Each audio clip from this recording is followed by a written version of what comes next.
విశాఖ నైరుతి బంగాళాఖాతంలో బలపడిన తీవ్ర అల్పపీడనంగా మారిన అల్పపీడనం రానున్న 24 గంటలు ఇది వాయువ్య దిశగా ఉత్తర తమిళనాడు దక్షిణ ఆంధ్రప్రదేశ్ తీరం వైపు వెళ్లే అవకాశం ఉంది.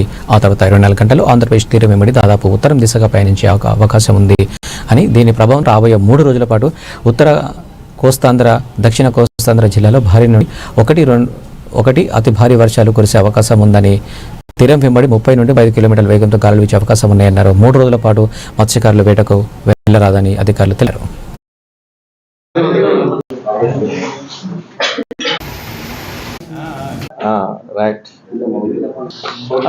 నైరుతి బంగాళాఖాతంలో ఉన్నటువంటి అల్పపీడనం అది ఈరోజు మరింతగా బలపడి తీవ్ర అల్పపీడనంగా మారి ప్రస్తుతం అదే రీజన్లో ఉంటూ నెక్స్ట్ 24 అవర్స్ వరకు చూసేది most likely to move in north west direction, అంటే వాయు దిశగా వెళ్తూ ఇట్ రీచెస్ మా north Tamil Nadu, south Andhra Pradesh coast reach అయ్యే ఛాన్స్ ఉంది.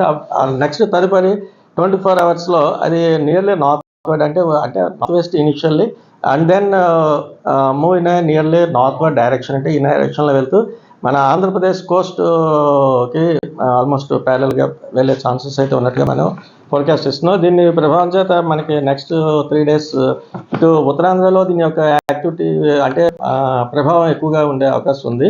అలాగే దక్షిణ కోస్తా వరకు కూడా కొంతమేర ఉంది.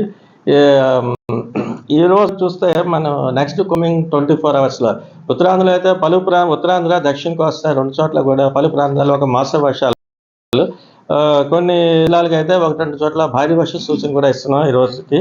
ఇవి ముఖ్యంగా ఇటు దక్షిణ కోస్తాలో అయితే నెల్లూరు, ప్రకాశం అండ్ రాయలసీమ, తిరుపతి జిల్లా, అలాగే ఉత్తరాంధ్రలో అయితే